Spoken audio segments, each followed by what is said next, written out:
One life can still the oceans of the heart and calm a stormy sea. One life can wipe away my tears, gently rocking me to sleep. One life can make all the difference in the world, all the difference in the world.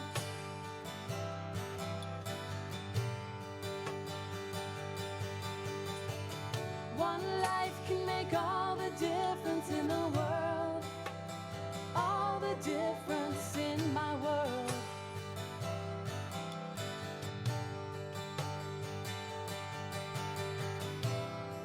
One life is all we're given, so try to make the most of each moment. Let the hurt be forgiven, let it go.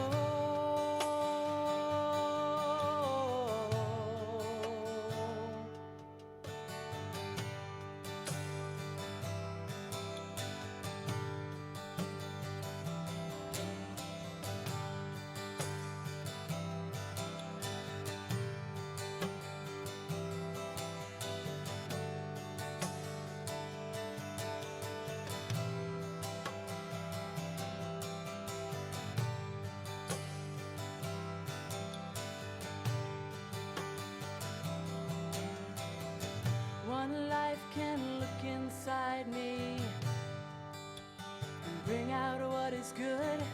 One life can see the carving in a simple stump of wood. One life can make all the difference in the world, all the difference in the world.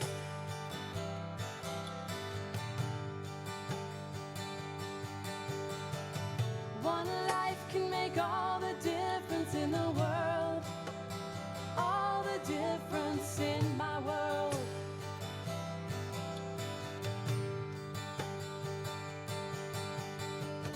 One life can make all the difference in the world, all the difference in my world.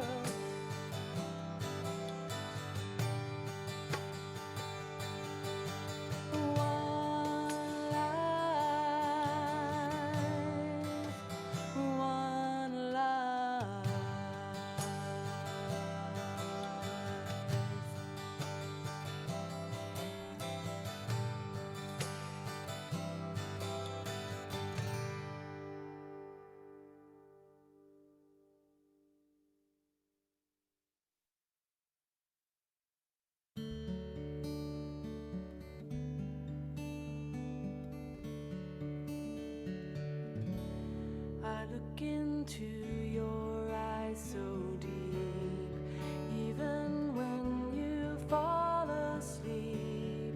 I can feel forever in your breath. I can see inside the depth of your soul, makes me whole. I want to make time to say that I hope that you will stay. I am sure as I am here that I'll always want you near with me. You will find peace.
Please welcome Dr. Angela Crutchfield, Vice President for Diversity and Inclusion at Riverside. Welcome to Riverside Community Care's celebration of Pride. The month of June commemorates the civil rights efforts and continuous pursuit of equality for the lesbian, gay, bisexual, transgender, and queer community. The month of June was officially declared Gay and Lesbian Pride Month in 2000 by President Bill Clinton and expanded to Lesbian, Gay, Bisexual, and Transgender Pride Month in 2011 by President Barack Obama. There have been many notable events and people in American history who have contributed to the ever-growing establishment of equal rights for the LGBTQ+ community. There is hope that we will finally reach a point in time where all will be given and treated in an equal and fair way. The theme for today's event is the Pride of Riverside. Each day, Riverside has impact and influence through compassionate services to over 40,000 people. Now, that does not happen without the amazing work of the 1,700 or so staff across the organization, many who take pride in the work they do each day, as well as pride in who they are. As part of our ongoing commitment to diversity and inclusion, it is so very important for each person to be seen and valued for who they are as individuals, not only in Riverside, but all around this country. We want every individual to stand proud, to stand confident, to be comfortable as their true, authentic self each and every single day at Riverside Community Care. The ability to stand without fear is the hope that we have for the future. Over 50 years ago, there was one who stood in fear, yet with pride, that changed everything for the LGBTQ+ community. Take a look at this history.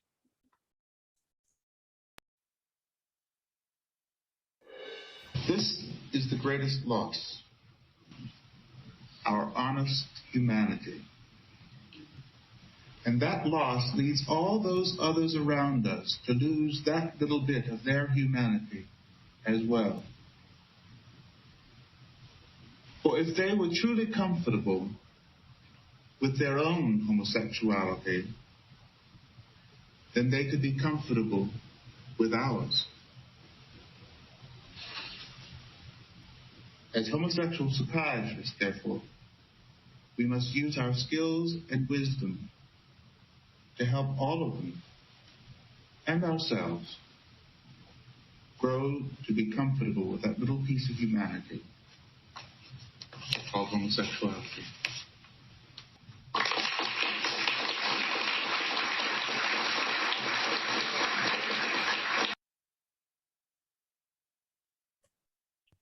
Please welcome Paolo Fulton, Chief Human Resources Officer at Riverside. Good afternoon, everyone, and thank you for attending our celebration today. Over 50 years ago in 1972, Dr. John Ursel Fryer stood with masked pride because of fear at the time in America for the gay community. Today, we remain hopeful that all can stand with pride and not fear, not only within Riverside, but around the world. Hope, pride, two words that intertwine in the continued efforts for equality for all. One of our special guests today will share words and songs of encouragement for us all. Karen Grenier continues to make her mark as both a gifted songwriter and crafty lyricist. Drawing in both new and faithful fans, Karen's songs resonate in the heart and leave listeners anticipating the next song and humming her catchy melodies. A polished performer, Karen's smooth, penetrating voice, rhythmic acoustic style, and positive emotional energy make for an excellent concert experience. Voted the 2009 Boston Pride Idol winner, Karen was also named a semifinalist in the 2006 Peace-Driven Songwriting Contest and won a songwriting award from Nashville's Music City Search in 2002. In addition, several of her songs have been featured on the Dawson's Creek DVD. Karen has spent the past 13 years as a seasonal performer in the Cape Cod vacation destination of Provincetown, Massachusetts. She makes her living as both a guidance counselor and a professional musician. Karen continues to impress audiences with her catchy melodies, intimate lyrics, and gutsy performances. For Karen, it's all about being genuine and connecting with people. Please welcome Karen Grenier.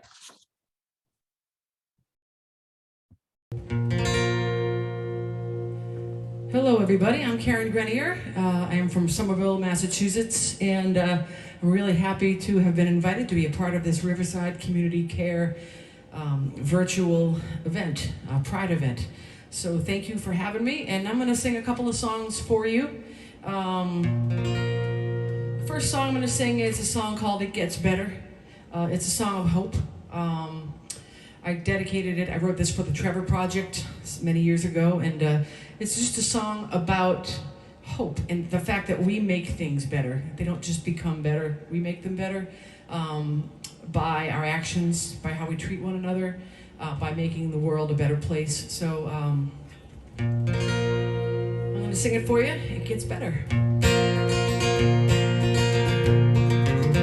From Birmingham to New York City, from California to the Cape Cod sands, there are voices that are rising above the clamor of the band, singing songs of strength and courage and of hope to understand that it gets better, so much better when we reach out and take a hand, look around in the faces of the people, young and old, see beyond, look inside them, and there's a story to be told. Listen well,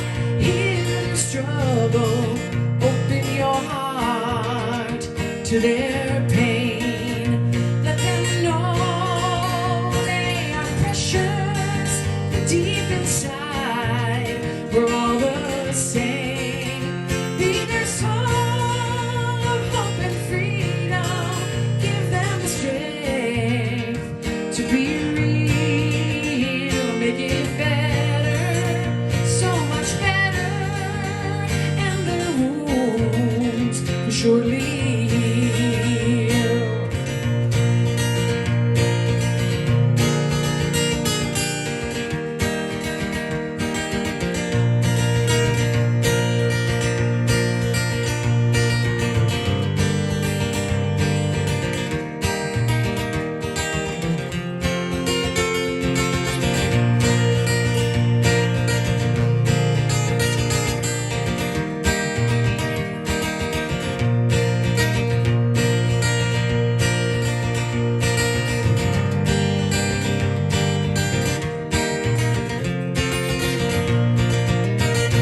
For we are our brother's keeper, the answered prayer from above.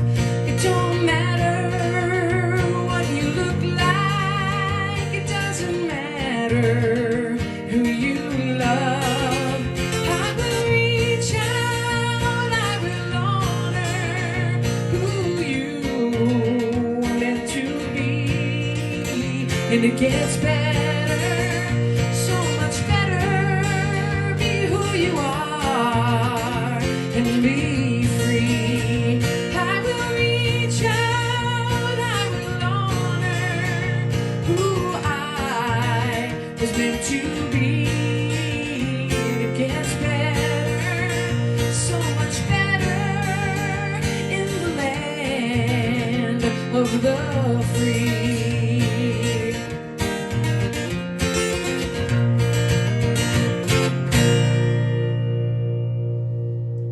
It gets better, folks. Thank you.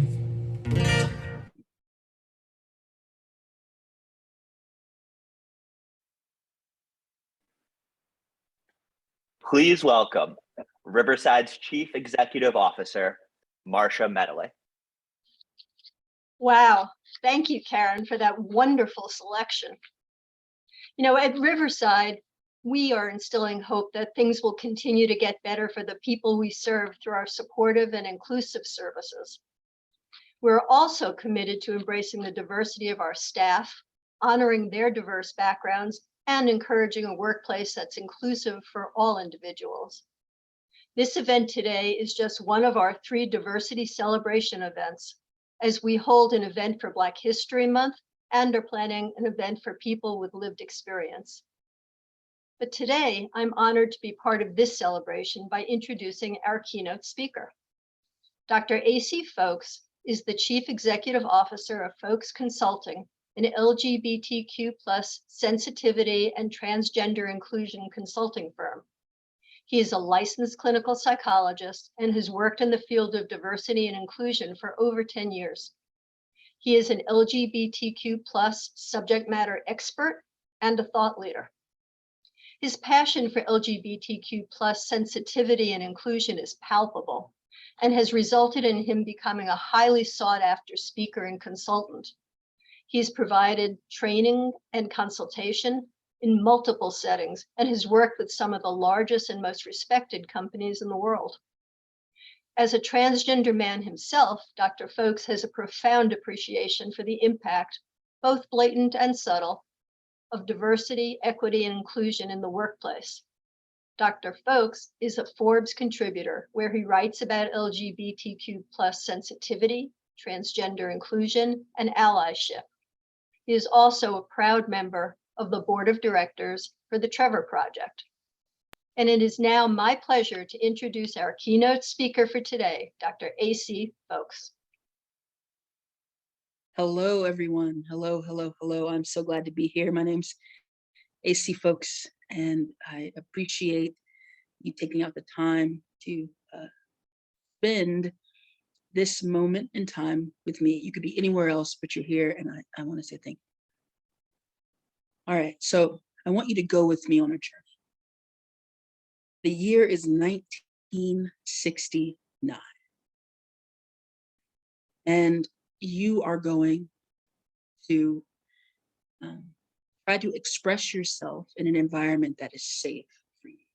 You're a member of the LGBTQ community, and there's not lots of places where you can go that are safe and where you won't be accosted or even worse.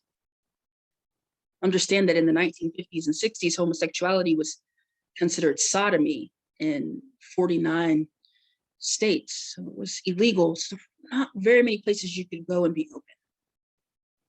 The punishment for being openly gay at the time would range from heavy fines all the way to imprisonment. But there's a bar, a gay bar, that you go to where you can kind of let your hair down. Now, it's not the best place. It's kind of a seedy place. In fact, it's owned by the mafia. And so it's not the type of experience that you want to write home about, but it's someplace where you can show up and be yourself.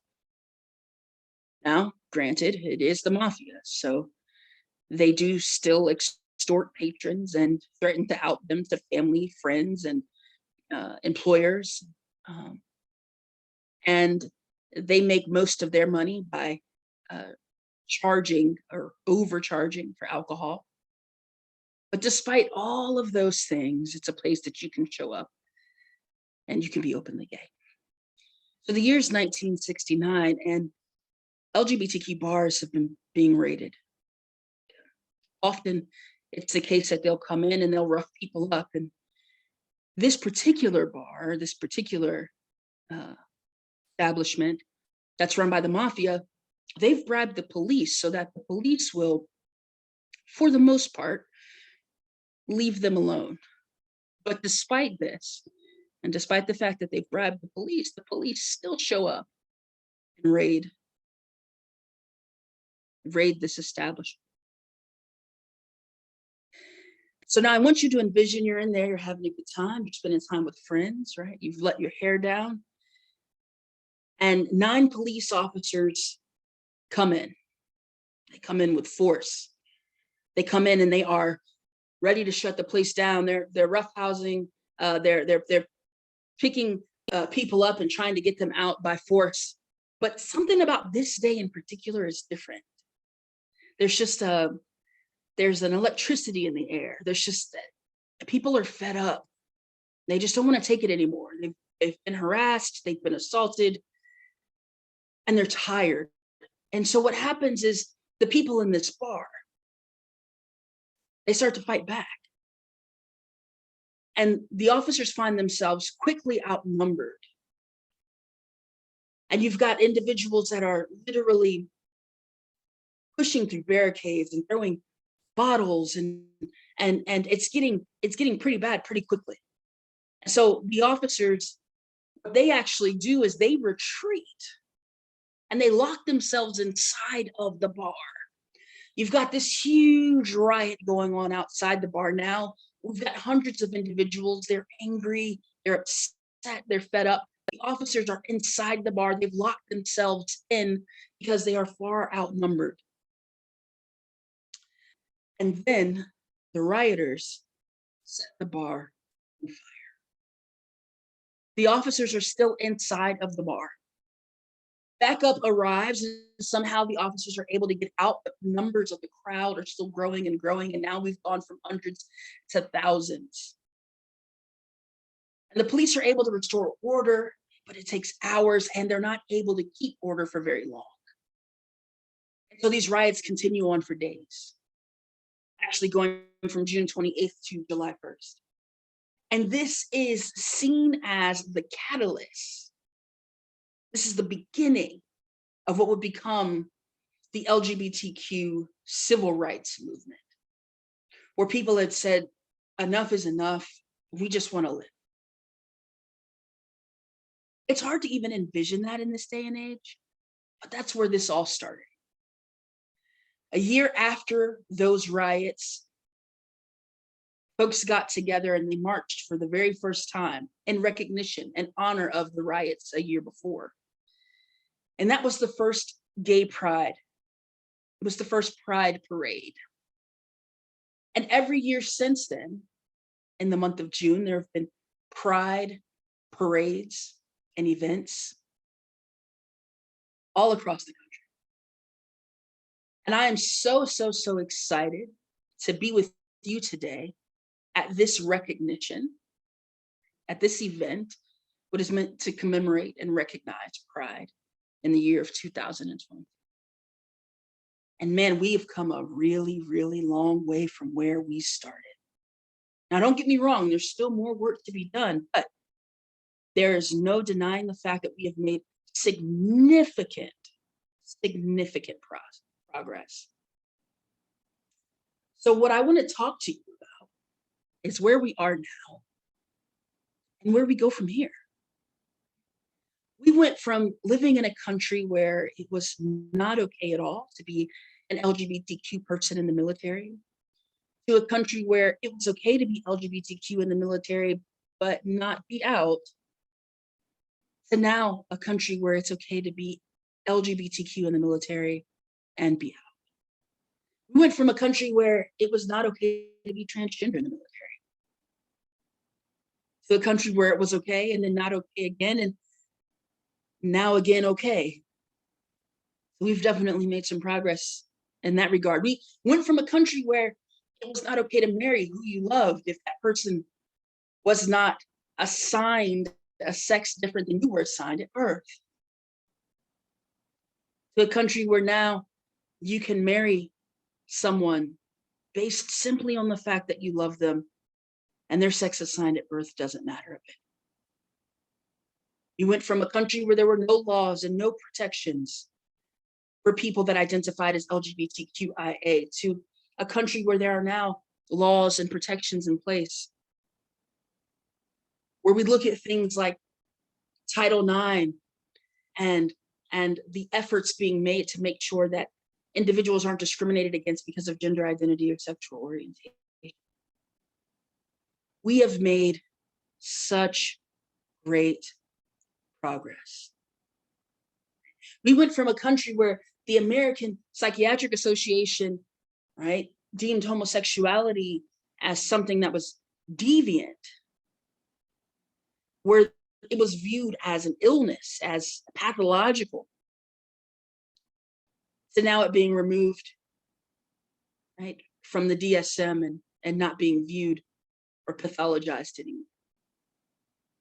We have made significant progress, but there's still more work to be done. Now, right now, we're at a point in time in our country where there's a lot of legislation out there that could potentially be harmful to the LGBTQ community. And we're not going to do a deep dive into legislation, but what I will say is this: just as people before us have been committed to advancing, right, the lives and the livelihoods of LGBTQ individuals, we have to be committed now. We have to be committed to creating safe spaces. We have to be committed to creating affirming spaces. And it's events like this that show that very commitment. And so I'm excited to say today that me, someone who is Black, who is trans, who is poly, who is omni, if you don't know what that means, it's okay. It's a conversation for another day. That I'm able to come before you and I'm able to say, love is love,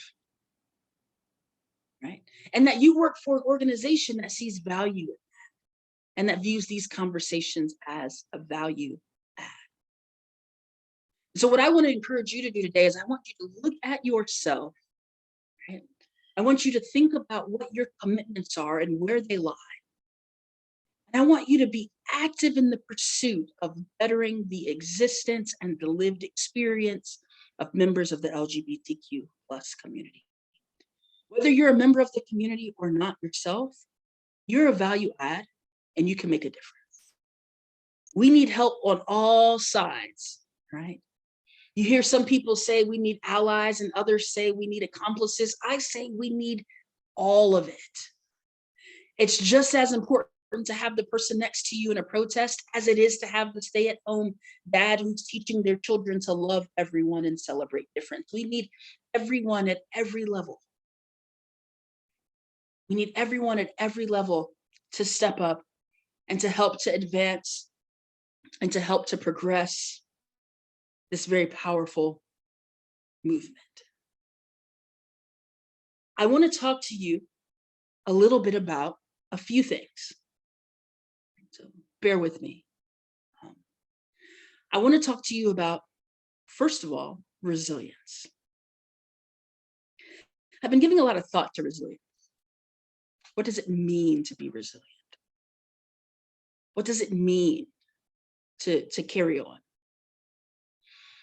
And one of the things that I think we can say is that the LGBTQ movement has proven to be resilient through the years. And no matter what's been thrown its way, no matter what has happened, we've pushed on, we've continued. And we're going to need that resilience now, maybe even more than ever before. Again, there are things that are going on right now that can negatively impact our community. And so we need resilience. We need stick-to-itiveness. We need to be able to reach deep within ourselves and pull out of us what's necessary to keep moving forward. We need not give up hope. We need not lose sight of our purpose. But we have to continue on in a way that is meaningful. Resilience. The second thing I want to talk to you about is allyship. We need allies. There's something so powerful about a person willing to stand up for a community, for a group, for a people that is not actually representative of them. There's so much power in that. And so if you're not a member of the LGBTQ plus community, I would ask that you would please consider being an ally. Now, what does that mean? Excellent question. Allyship is about action. It's about movement, about doing something to make a difference. You'll hear a lot of people talk about performative allyship, which is like when you do something that kind of looks like you're an ally, but you don't really follow it up. So for example, let's say it's a company that releases a rainbow version of their logo, but is still simultaneously making donations to the campaigns of legislators that are advancing anti-LGBTQ bills. That would be performative allyship. We don't want that. We don't need any more of that. But what we really do need is we need people to show up in a meaningful way and be allies in tangible ways. So there's a couple of things I want to talk about that you can do that's tangible that can help. Number one, if you're not a member of the LGBTQ plus community, you can be very, very intentional in de-centering yourself when it comes to conversations, policies, ideas, thoughts, and centering members of the LGBTQ plus community. By that, I mean, making sure that their voices are at the table, that they're heard, and that you're taking into account things that impact them. If you're a member of the majority, your perspective is taken into consideration by default. And so if you don't do anything, what ends up happening is your thoughts and the thoughts of people like you, well, they just stand unchallenged. But what you can do is you can be very, very intentional in decentering yourself and centering the voices of the marginalized. Bringing people into the conversation that wouldn't normally be in the conversation, asking for perspectives and views that you wouldn't normally have access to.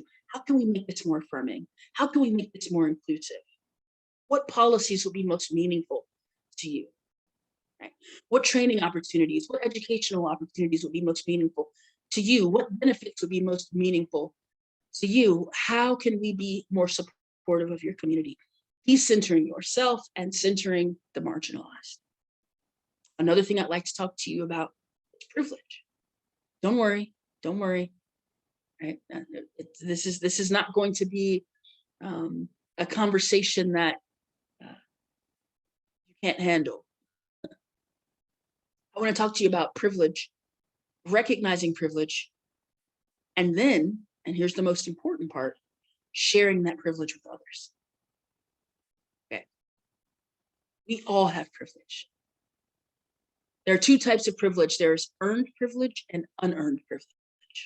Now, earned privilege, most people feel comfortable talking about. You know, I got a degree in this, I got a certification in that, right? I don't have any discomfort talking about my earned privilege. But it's the unearned privilege that makes people weird. People don't want to talk about unearned. It is the color of my skin being a point of privilege that's uncomfortable. It is my gender being a point of privilege that is uncomfortable. It is my sexual orientation being a point of privilege that is uncomfortable. It is my gender identity being a point of privilege that is uncomfortable. It is my gender expression being a point of privilege that is uncomfortable. I think you get the point. Those are the things that are uncomfortable. But here's what I want to say. We all have privilege. All of us. To varying degrees and in varying ways. And what's important is that we recognize our privilege and that we're intentional in sharing that privilege with others. And so what I would say is, if you find yourself in a position where you're able to speak up for someone who doesn't share the same privilege that you share, do so. Make a difference. The responsibility should not lie on the marginalized to always defend themselves and protect themselves, but we need allies to step up and do it for us, help us. So I would encourage you to be brave and courageous and to step on out there. And when you see something that's wrong, call it out. When you see something that's right, say that's amazing, right? And share affirmation. Those things make more of a difference than you could ever know. Okay. And the last thing that I want to talk to you about kind of ties back into the decentering yourself and centering someone else. It's very, very important that we are intentional in our interaction. I think it's too often the case that we just kind of float through life. I'm guilty of it. I do that. But we need to really, really be intentional. And that's what I would like to charge you with today. Intentionality. That you would make a commitment to view policies, your procedures, your practices in a very intentional way through the lens of LGBTQ plus sensitivity and transgender inclusion. Are we creating a safe space for our non-binary employees? Are we creating a safe space for our trans employees? Do people feel comfortable talking about their loved ones and their families if they're sexual minorities or gender minorities? Is this an affirming space? Look with intention to see where you can improve. And then do your darndest to be a value add and make a difference in that. You're already on the right track. The fact that you even have this event, the fact that you have all the way up to the CEO present, right, showing support at the highest levels, that means that you're already heading in the right direction. So I want to commend you for the fact that you're already doing a phenomenal job.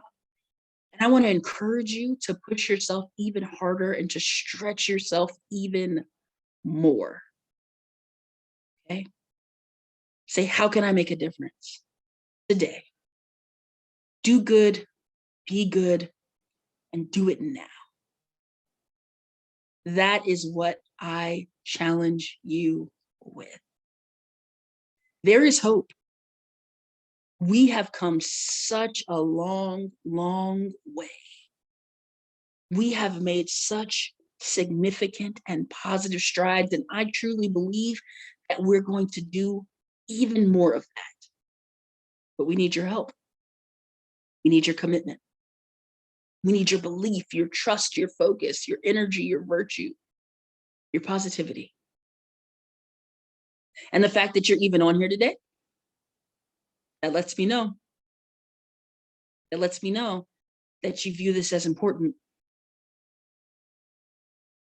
And because of that, I feel even more confident in the strides that not only this organization, but this movement will make. So with that said, we're going to do something a little bit different. Originally, the plan was that I would just come and speak to you, but I think what I'd like to do is to allow individuals to chime in. So this is what I'd like to do. I would like for people, if you're comfortable, okay, to state what your commitment is.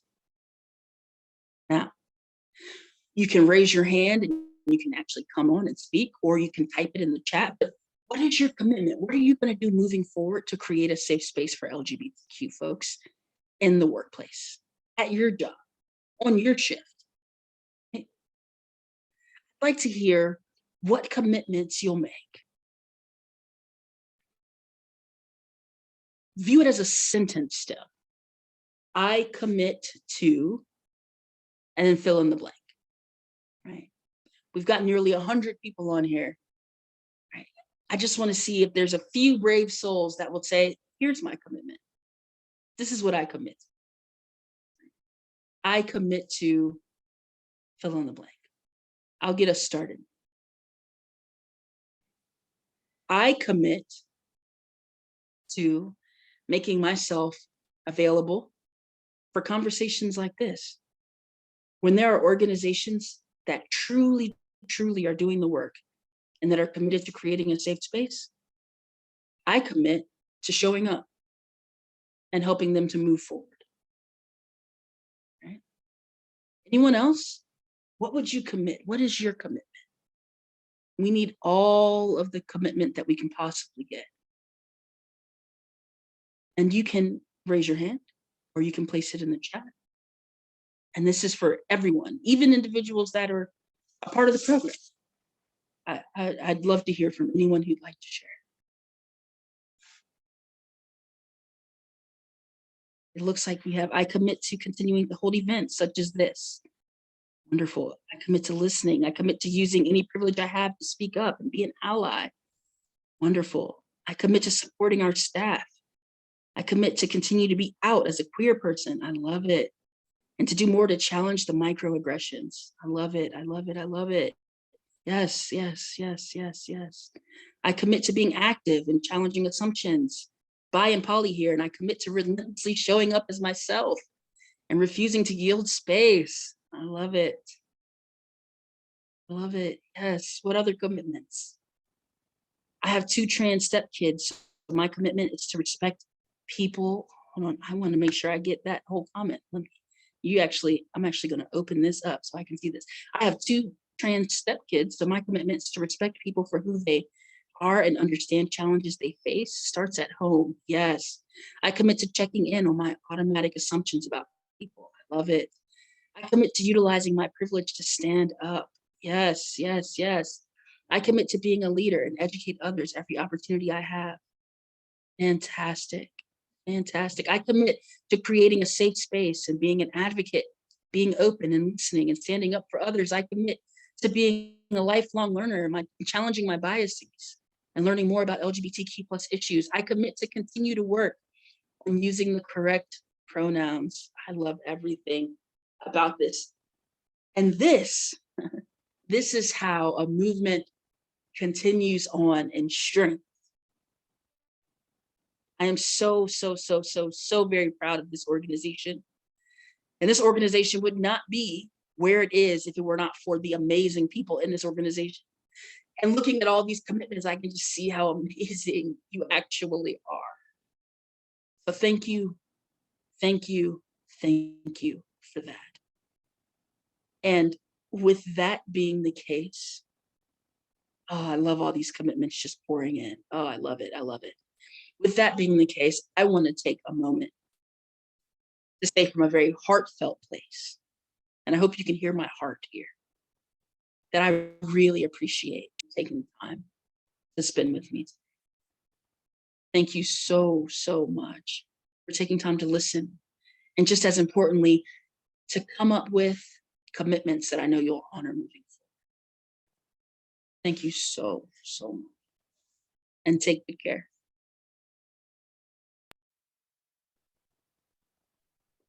Please welcome Val Comerford, former Riverside employee and current Director of Recovery and Employment at the Central Mass Area Department of Mental Health.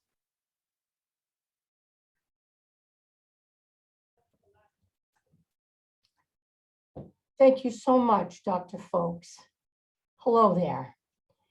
In today's climate, it seems more important than ever to foster inclusion and hold values and worth of every individual.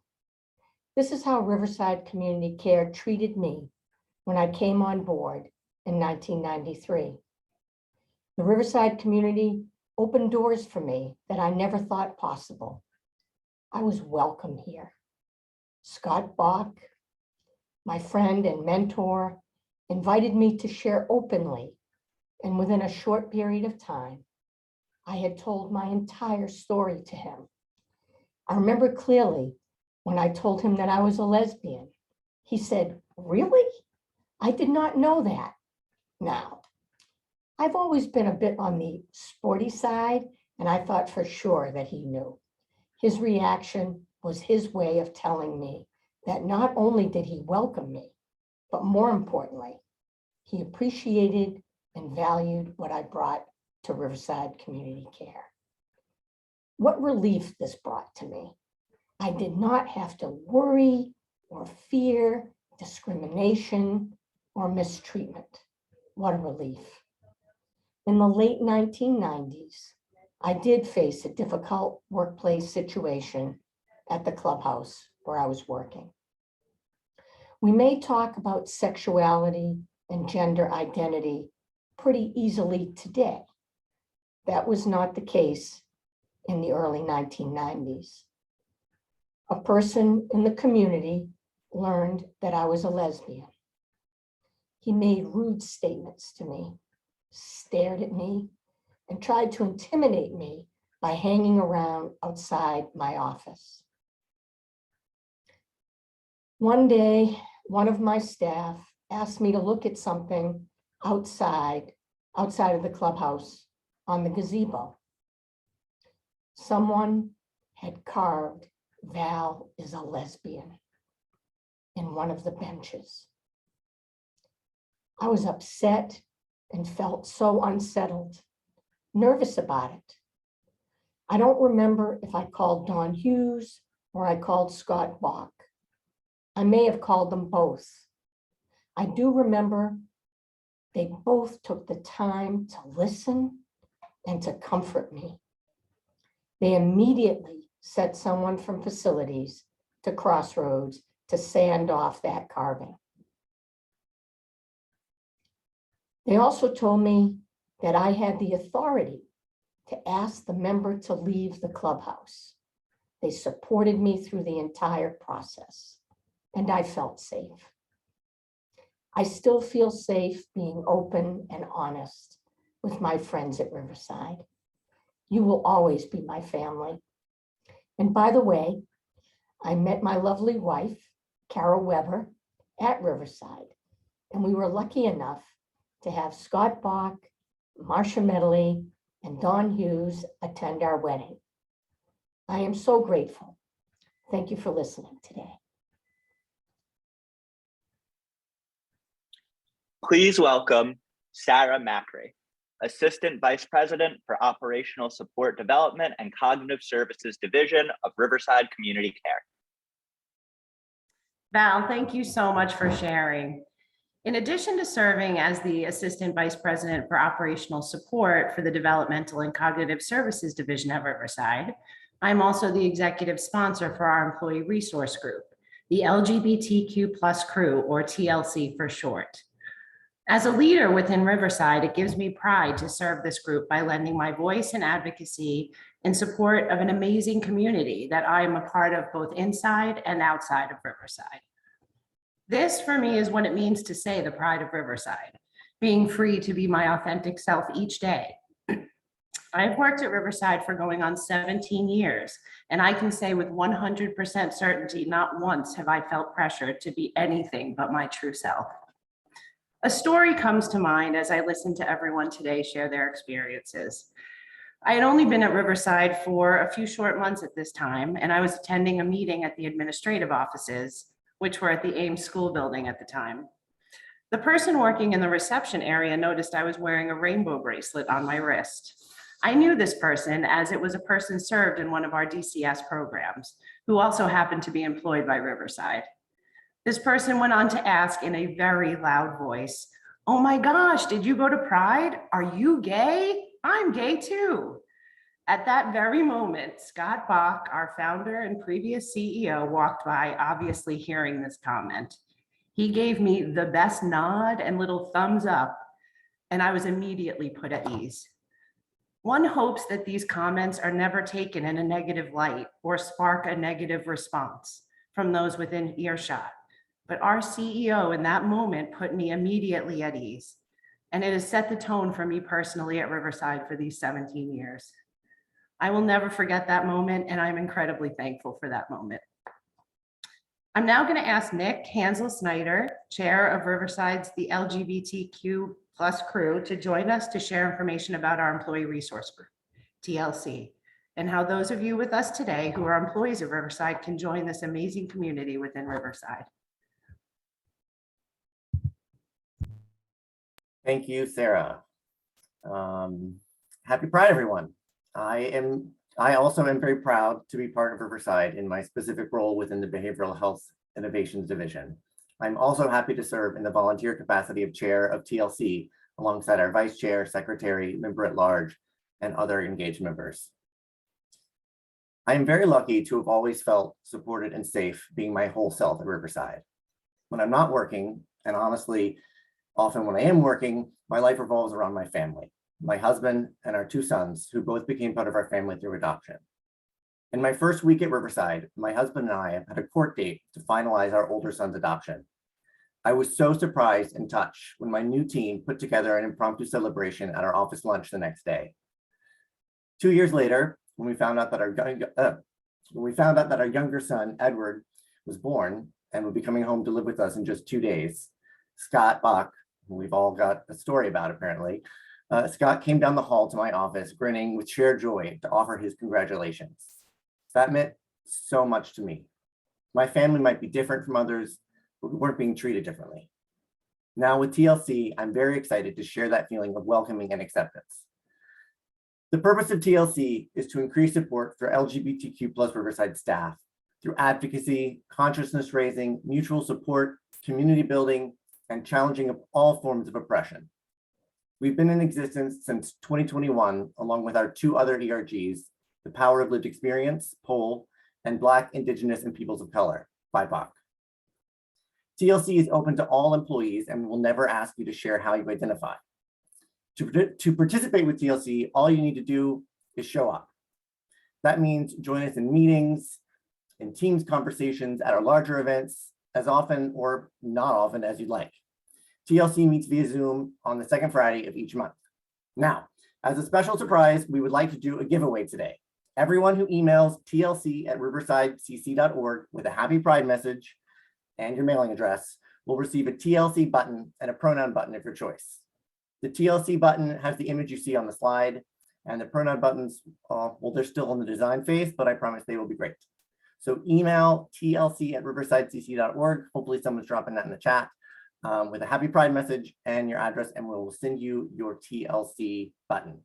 Now, please welcome back Karen Grenier.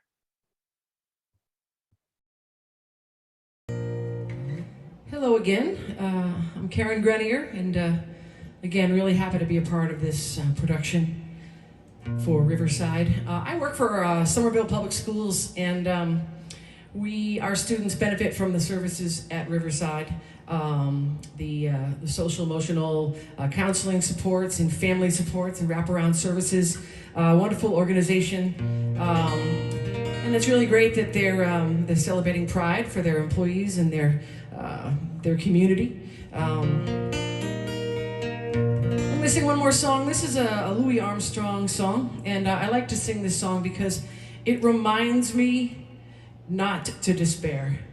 It's a song written by a gentleman named Louis Armstrong, and no matter how bleak things can seem sometimes, whether it's politically or with mass shootings and all this horrible atrocities that happen on our planet and climate change, and we do live in a wonderful world, and it's wonderful because of us. Okay, we make it that way. Okay, so it's a challenge. It's a beautiful song, and it's also a challenge. So, wonderful world.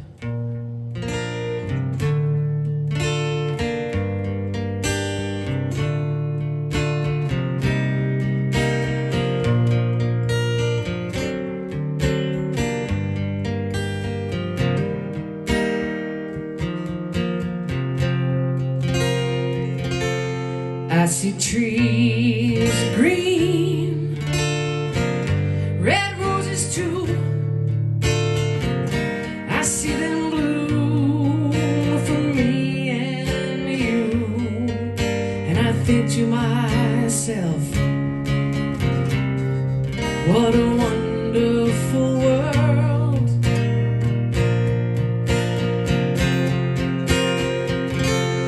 I see skies of blue, clouds of white, bright blessed day, dark sacred night. And I think to myself, what a wonderful world. Oh, the colors of a rainbow are so pretty in the sky, are also on the faces of people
babies cry,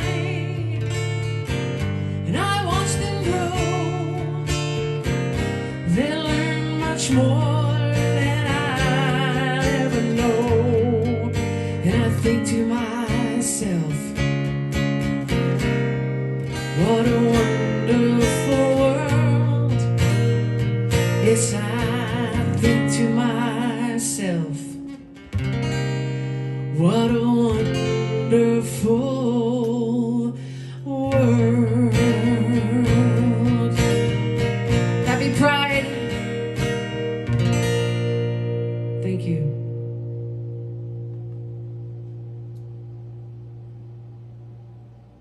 Yes, yes, yes. Awesome. Thank you so very much, Karen. Thank you so much. That was absolutely amazing. And I love the Louis Armstrong thing that you're doing in there. That was awesome. I see to myself. I love it. I love it. This has been an amazing event. And all I can say, as I've said in our past diversity and inclusion events, wow, what an amazing time we've had together today. I want to thank you, Karen. Thank you, Dr. AC, folks. None like you. Thank you so very much. We appreciate you. Val, you are amazing. Thank you so much for taking time out of your schedule to be with us today. And as always, I thank Marcia and Paulo for your continued support of all of the many things that we're trying to do in this space of diversity, equity, and inclusion across Riverside. This event is not just for our employees, this is for everyone, because we want to celebrate the goodness of Riverside and expose the world to all of the amazing things that we're doing. And I cannot do this work without all of you who are here, not without Paulo, not without Marcia, and definitely for this particular event, Sarah and Nick. Thank you both so much for working so closely with me to pull this off. We are focused on creating a positive culture across Riverside, and that's all we're trying to do. And if you can be a part of the effort, please be a part of it. Come to events like this, sign up for an ERG, tell some other organization about all the great things we're doing. We'll even help them out if we need to. Thank you, Allison Rivers, for your partnership on marketing this event. We always thank you for that.